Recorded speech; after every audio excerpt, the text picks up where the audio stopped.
بسم اللہ الرحمن الرحیم۔ باب زکوٰۃ العروض۔ یہ باب ہے اموال تجارت کی زکوٰۃ کے بیان میں۔ یہ سبق نمبر 10 ہے۔ اس سے پہلے سبق نمبر 9 کے اندر آپ نے سونے کی زکوٰۃ کی تفصیل پڑھی، اس سے پہلے چاندی کی زکوٰۃ کی تفصیل پڑھی، اور اس سے پہلے جو ہے آپ نے جانوروں کی زکوٰۃ کی تفاصیل کو پڑھا۔ اب یہاں سے مال تجارت پر جو زکوٰۃ واجب ہوتی ہے ان کو بیان کیا جا رہا ہے۔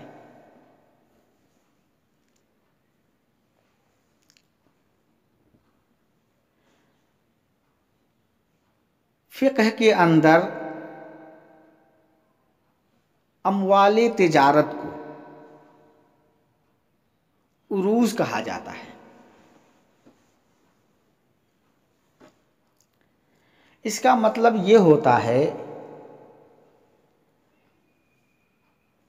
کہ وہ مال جو سونا اور چاندی کے علاوہ کوئی اور سامان جو تجارت کی غرض سے مہیا کی گئی ہوں، اس کو عروض کہا جاتا ہے۔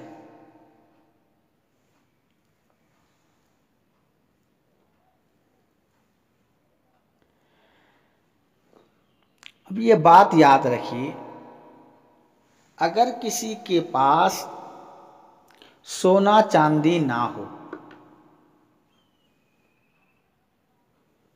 سونا چاندی کے علاوہ کوئی اور سامان ہے جس کی وہ کاروبار کرتا ہے، تجارت کرتا ہے، مثلا کرانے کی دکان ہے، سبزی کی دکان ہے، میڈیکل وغیرہ ہے،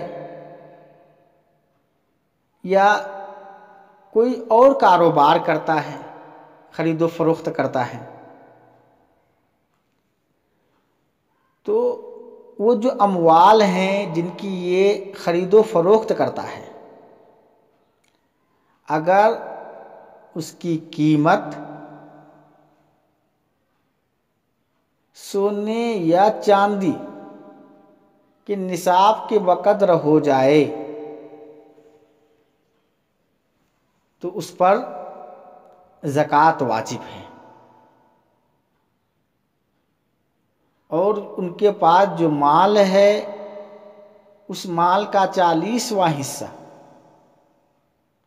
یعنی 2.5% کے حساب سے زکوٰۃ واجب ہوگی، 2.5% زکوٰۃ نکالنی ہے۔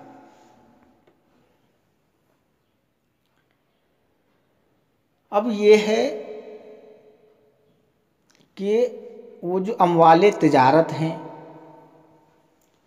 ان کا اعتبار نصاب کے اندر سونے کا کیا جائے گا یا چاندی کا کیا جائے گا، یعنی اموال تجارت کی جو قیمت ہے جب وہ نصاب کو پہنچ جائے تو کس نصاب کو؟ سونے کے نصاب جو 7.5 تولہ یعنی 87 گرام ہے، یا چاندی کا نصاب جو 52 تولہ یعنی 612 گرام ہے؟ کس نصاب کا اعتبار کیا جائے گا؟ تو اب یہاں ایک بات یاد رکھیے کہ اموال تجارت میں نصاب کا اعتبار انفع للفقراء کے اعتبار سے کیا جائے گا۔ انفع للفقراء، اب انفع للفقراء کے اعتبار سے کیا جائے گا انفال الفقراء کا مطلب کیا ہے؟ انفال الفقراء کا مطلب یہ ہے کہ نصاب میں اس نصاب کا اعتبار کیا جائے گا کہ جس میں فقیروں کا، مسکینوں کا، محتاجوں کا، ضرورت مندوں کا فائدہ زیادہ ہو، اس نصاب کا اعتبار ہوگا۔ آج کے زمانے میں سونے اور چاندی میں سے جو چاندی کا نصاب ہے 52.5 تولہ یعنی 612 گرام، یہ انفال الفقراء ہے، برخلاف سونے کے۔ کیونکہ آج کے زمانے میں چاندی کی قیمت کم ہے۔ اب 612 گرام چاندی، اس کی قیمت 25,000 یا 30,000 ہے، اور 7.5 تولہ یعنی 87 گرام سونا، اس کی قیمت 2.5-3 لاکھ روپے ہے۔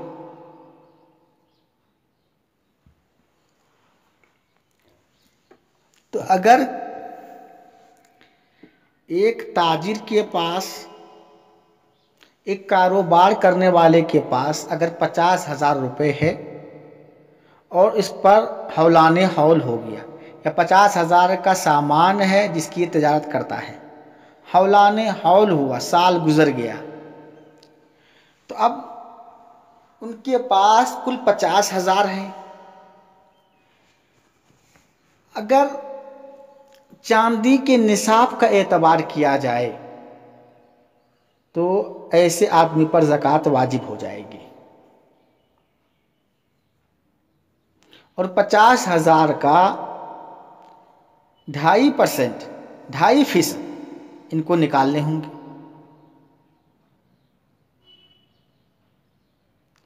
جو 1,225 روپے ہوگا۔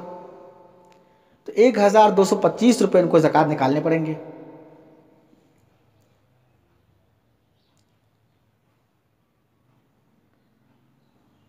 اگر سونے کے نصاب کا اعتبار کیا جائے تو پھر اس پر زکوٰۃ واجب نہیں ہوگی، کیونکہ سونے کا جو نصاب ہے 87.5 گرام سونا، اس کی قیمت 2.5 سے 3 لاکھ روپے ہوتا ہے،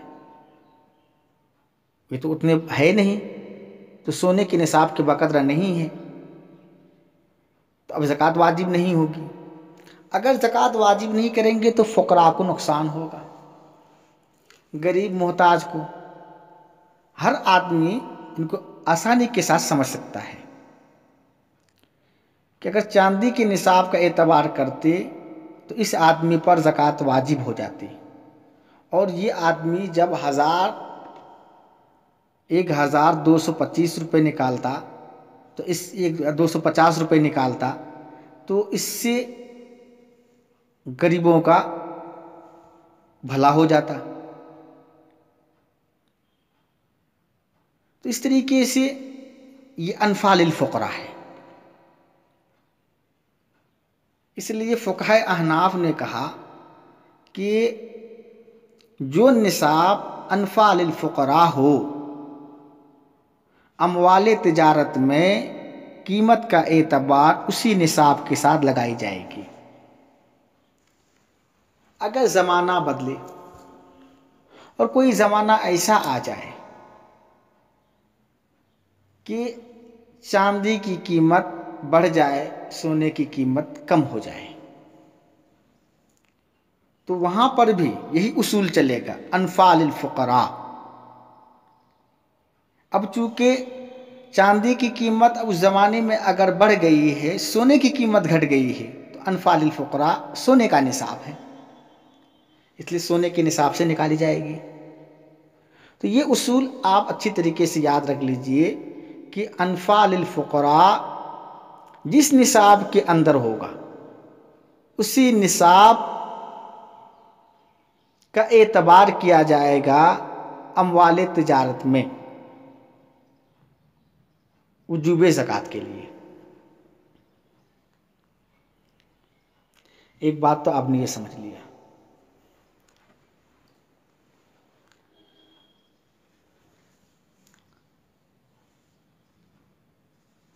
اب کتاب دیکھیے، صاحب کتاب کہتے ہیں الزکات واجبۃ فی عروض التجارت کائنتاً ما کانت اذا بلغت قیمتها نصابا من الورق او الذهب يقومها بما هو انفع للفقراء والمساکین منہما،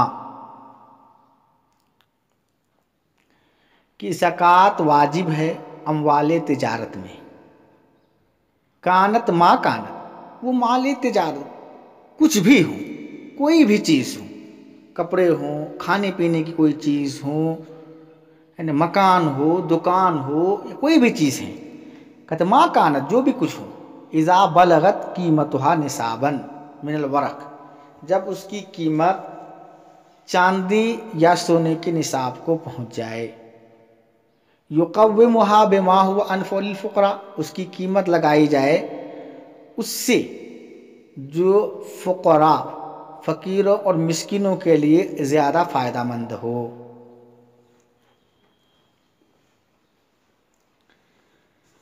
آگے ہے وقال ابو یوسف رحمہ اللہ تعالی یقوم مما اشتراہ به، اب یہاں سے بتلاتے یہ ہیں کہ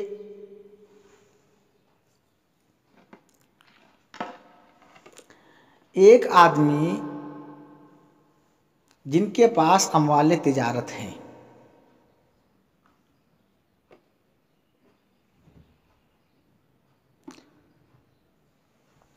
اور اموال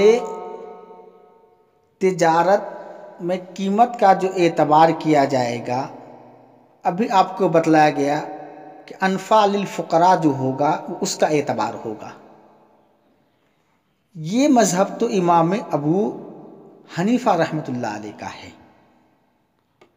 آگے صاحب کتاب رحمۃ اللہ علیہ امام ابو یوسف اور امام محمد رحمۃ اللہ علیہ کے مذاہب کو بھی بیان فرما رہے ہیں، جو امام ابو حنیفہ رحمۃ اللہ علیہ سے تھوڑا ہٹ کر ہے۔ امام ابو یوسف رحمۃ اللہ علیہ فرماتے ہیں کہ جو تاجر ہے، جو تجارت کر رہا ہے، مال کو خریدتا ہے اور بیچتا ہے، یہ دیکھنا ہے کہ تاجر جو مال کو خریدتا اور بیچتا ہے وہ کس کے عوض میں بیچتا ہے، خریدتا ہے، سونے کے عوض یا چاندی کے عوض؟ یعنی ایک تاجر ہے جو کاروبار کرتا ہے، سامان خریدتا ہے سونے سے، سامان خریدتا ہے چاندی سے، یا وہ سامان لاتا ہے اور بیچتا ہے چاندی کے عوض، بیچتا ہے سونے کے عوض۔ تو یہ جو تاجر ہے اور یہ سونے چاندی کے علاوہ جو اور مال ہیں ان کو خرید رہا ہے اور بیچ رہا ہے، یہ خریدتا اور بیچتا کس مال سے ہے؟ سونے سے یا چاندی سے؟ یہ جس کے ذریعہ یہ کاروبار کرتا ہے، اموال تجارت میں اسی کے نصاب کا اعتبار کیا جائے گا۔ مثلا ایک تاجر ہے، وہ سونے کے ذریعہ سامان خریدتا ہے، سونے کے ذریعہ سامان بیچتا ہے، تو ہولان ہول کے بعد ان کے پاس جو اموال تجارت ہیں ان کے لیے قیمت کا اندازہ سونے کے نصاب سے لگائی جائے گی۔ لہذا اگر اموال تجارت کی قیمت 87.5 گرام سونے کے برابر ہے تو زکوٰۃ واجب ہے، ورنہ نہیں ہے۔ اگر کوئی تاجر چاندی کے ذریعہ کاروبار کرتا ہے تو اس تاجر کے اوپر ہولان ہول کے بعد اموال تجارت میں قیمت کا اندازہ چاندی کے نصاب سے لگائی جائے گی۔ تیسری صورت یہ ہے کہ اگر کوئی تاجر نہ وہ سونے کے ساتھ کاروبار کرتا ہے اور نہ چاندی کے ساتھ، جیسے آج کل عموماً ہوتا ہے، کہ سونے اور چاندی کے ساتھ کاروبار نہیں ہوتا. تو اگر سونے اور چاندی کے ساتھ وہ کاروبار نہ کرتا ہو بلکہ کسی اور چیز کے ذریعہ کرتا ہو، مثلا ایک تاجر ہے، وہ کپڑے بیچتا ہے، غلہ خریدتا ہے. ایک تاجر ہے، وہ دوائیاں بیچتا ہے، مکان خریدتا ہے. یعنی سونے چاندی سے کاروبار نہیں کر رہا ہے، ان کے علاوہ کسی اور سامان کے ذریعہ کاروبار کر رہا ہے. تو پھر ایسے آدمی پر کس نصاب کی قیمت کا اندازہ ہوگا اور کس نصاب سے یہ زکوٰۃ نکالیں گے؟ تو امام ابو یوسف رحمۃ اللہ علیہ فرماتے ہیں کہ ایسے آدمی پر غالب نقد بلد، یعنی جس شہر میں یہ رہتا ہے، جہاں یہ کاروبار کرتا ہے، وہاں پر دیکھنا ہے کہ زیادہ رواج سونے سے کاروبار کرنے کا ہے یا چاندی سے کرنے کا ہے. اگر سونے سے کاروبار کرنے کا زیادہ رواج ہے تو پھر ایسے تاجر کے لیے سونے کے نصاب کا اعتبار کیا جائے گا. لہذا اس کے اموال تجارت اگر سونے کے نصاب کو پہنچ جاتے ہیں تو اس پر زکوٰۃ واجب ہوگی، ورنہ نہیں. اگر کسی شہر میں چاندی سے کاروبار کا رواج زیادہ ہے تو پھر چاندی کے نصاب کا اعتبار کیا جائے گا اور اس پر زکوٰۃ واجب ہوگی.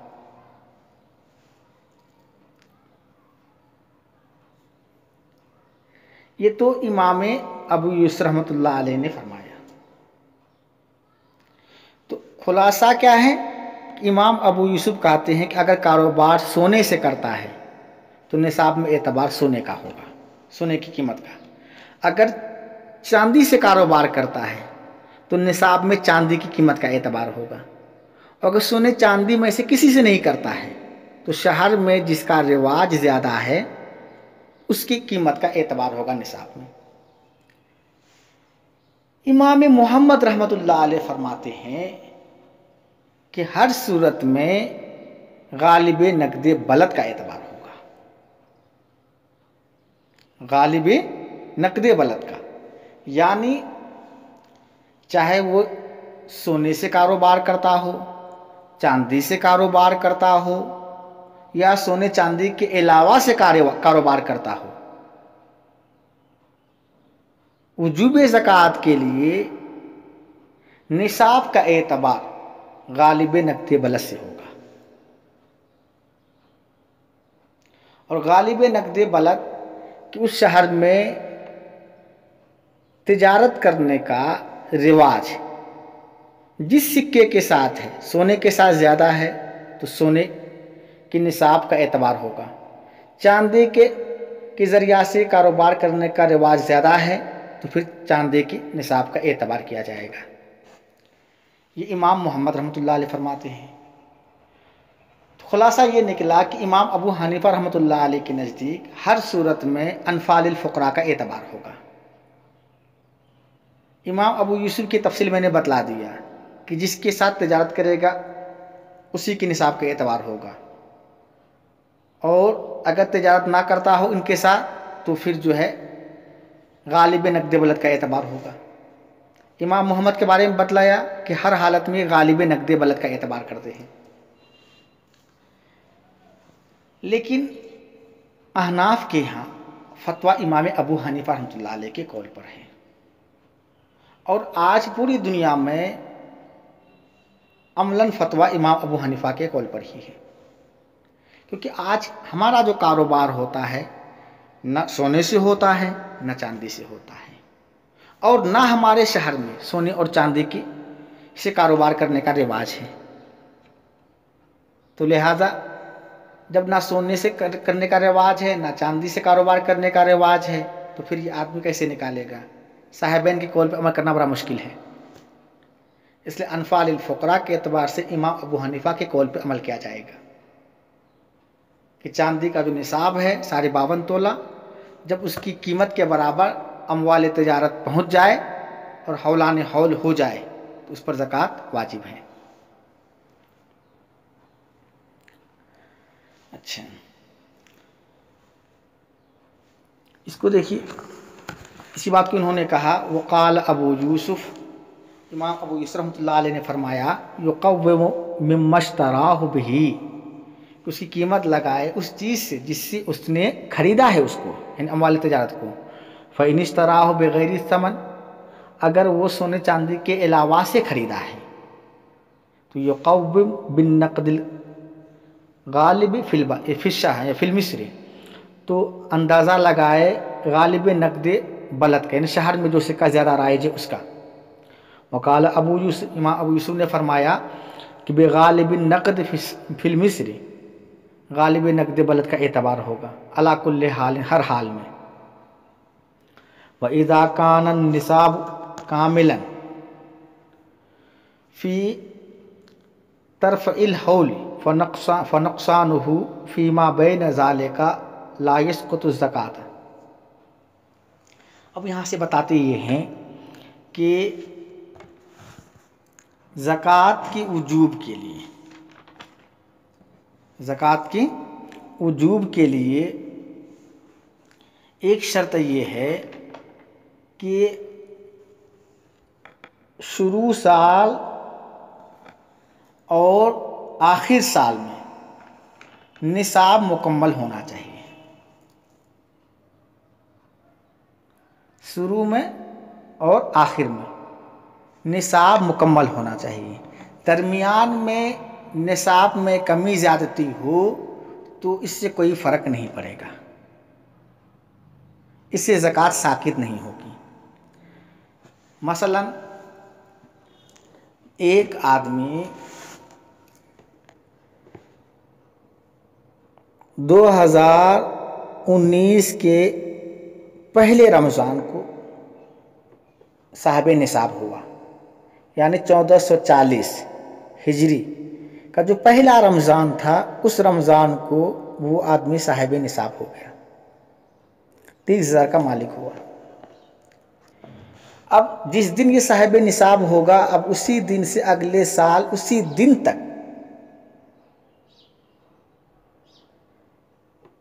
جب وہ دن آئے گا اگلے سال کا، اگر اس دن وہ آدمی صاحب نصاب رہا تو 1440 یکم رمضان کو یہ آدمی صاحب نصاب ہوا، 30,000 کا مالک ہوا۔ ایام گزرتے گئے، اگلے رمضان 1441 کہ جو پہلی تاریخ آئی، تو اس دن بھی یہ آدمی نصاب کا مالک ہے۔ اب اس دن جو نصاب ہے 30,000 ہے، 35 جتنے بھی ہے، نصاب کا مالک ہے۔ تو اب پورے درمیان میں جو ایک سال کی مدت گزری ہے، ایک سال کی، اس بیچ میں اس کے پاس کبھی 1,00,000 روپے آیا، کبھی 2 لاکھ، کبھی 10 لاکھ آیا، خرچ ہو گیا۔ کبھی ایسا ہوا کہ ان کے پاس بالکل لیا پیسہ نہیں رہا، جو بھی تھا ان کے پاس وہ ختم ہو گیا، 1 روپے نہیں بچا ان کے پاس، نصاب بھی نہیں رہا۔ لیکن جب یکم رمضان آیا تو اس کے پاس نصاب موجود تھا، تو ایسے آدمی پر زکوٰۃ واجب ہے۔ تو نصاب کے لیے ابتدائی سال اور انتہائی سال، اول اور آخر میں نصاب کا کامل ہونا شرط ہے۔ درمیان میں نصاب میں کمی زیادتی ہو، اس سے کوئی فرق نہیں پڑتا ہے۔ البتہ اگر اول و آخر میں سے کہیں ایک جگہ جا کر نصاب ساقط ہو جائے، تو پھر زکوٰۃ واجب نہیں ہوگی۔ مثلاً 1441-2019 یکم رمضان میں چاندی کا نصاب فرض کیجئے 30,000 روپے تھا۔ اگلا جو 2020 کا 1441 کا یکم رمضان آیا، اس کے پاس 30,000 روپے ہے، لیکن اس سال یکم رمضان کو چاندی کا نصاب 30,000 کے بجائے 40,000 ہو رہا ہے۔ مثلاً 2019 میں 52.5 تولہ چاندی کی قیمت تھی 30,000، اور 2020 میں یکم رمضان کو 52.5 تولہ چاندی کی قیمت ہو رہی ہے 40,000، اور یکم رمضان کو 2020 کے یکم رمضان کو اس آدمی کے پاس 30,000 روپے ہے۔ اب یہاں پر دیکھیے، ابتدا میں 30,000 تھا جو نصاب کے بقدر تھا، انتہا میں 30,000 ہے لیکن نصاب نہیں ہے، تو لہذا ایسے آدمی پر زکوٰۃ واجب نہیں ہوگی۔ تو اول اور آخر میں نصاب کامل رہے، اگر اول و آخر میں نصاب کسی ایک جہت میں اگر ساقط ہو جائے تو پھر زکوٰۃ واجب نہیں ہوگی، زکوٰۃ ساقط ہو جائے گی، اور درمیان میں اگر نصاب ساقط ہو جائے اس سے کوئی فرق نہیں پڑتا ہے۔ اور ساتھ میں آپ ایک بات اور یاد رکھیے کہ اول سال اور آخر سال میں نصاب کا اعتبار ہوتا ہے، اور اول و آخر میں حولان حول جو ہے وہ اول سال کے مال پر ہوتا ہے، اور درمیان میں جو مال کا اضافہ ہوگا اس پر حولان حول شرط نہیں ہے، البتہ زکوٰۃ ان پر بھی ہے۔ اس کو ایسے سمجھیے مثال سے کہ ایک آدمی 2019 یکم رمضان کو نصاب کا مالک ہوا، اور اس کے پاس اس وقت 30,000 روپے جو چاندی کا نصاب ہے اس کا وہ مالک ہو گیا۔ اس کے بعد اس کا مال آتا رہا جاتا رہا، آتا رہا جاتا رہا، 6 مہینہ گزر گیا، 7 مہینہ گزر گیا، یا 11 مہینہ گزر گیا، پھر اس کے پاس جو ہے کہ اچانک 2 لاکھ روپے آ جاتا ہے، 2 لاکھ کا مالک ہو جاتا ہے وہ، کسی بھی ذریعہ سے تجارت میں اچانک منافع ہو گیا، کسی نے ہدیہ کر دیا، اب جو ہے 2 لاکھ کا مالک ہو گیا، 5 لاکھ کا مالک ہو گیا۔ تاجر لوگ جو ہوتے ہیں ان کا منافع تو ہے نا وہ کبھی آسمانوں پہ چڑھ جاتا ہے، اب مالک ہو گیا۔ جب یکم رمضان آیا 2020، اب اس کے پاس جو ہے اس وقت 10 لاکھ روپے ہیں۔ تب دیکھیے شروع میں 2019 کے اندر اس کے پاس نصاب کا جب مالک ہوا تھا تو صرف 30,000 روپے تھا، درمیان میں مہینہ 2 مہینہ 5 مہینہ 6 مہینہ گزرنے کے بعد اضافہ ہوا، 1 لاکھ 2 لاکھ کا اضافہ ہوا، اور آخری دنوں میں 2 دن سال پورا ہونے سے 1 دن پہلے 2 دن پہلے یہ آدمی 10 لاکھ کا مالک ہو گیا۔ اب ان پر جو زکوٰۃ ہے یہ پورے 10 لاکھ پر زکوٰۃ واجب ہے، لہذا یہ نہیں کہا جائے گا کہ اس پر حولان حول نہیں ہوا ہے، حولان حول تو صرف 30,000 پر ہوا، سال تو 30,000 پر گزرا ہے، نہیں، یہ غلط ہے، کیونکہ میں نے بتلایا تھا کہ حولان حول جو ابتدائی نصاب ہے اور انتہائی نصاب ہے اس میں شرط ہے، درمیان میں جو مال کا اضافہ ہوا ہے اس پر حولان حول شرط نہیں ہے، تو لہذا ابتدا میں چونکہ یہ نصاب کا مالک تھا اور انتہا میں بھی نصاب کا مالک ہے، لہذا انتہا میں جتنے بھی مال ان کی ملکیت میں ہے ان سب کے مجموعہ پر زکوٰۃ واجب ہوگی. تو لہذا ایسے آدمی پر 10 لاکھ کے مجموعہ پر زکوٰۃ واجب ہو جائے گی.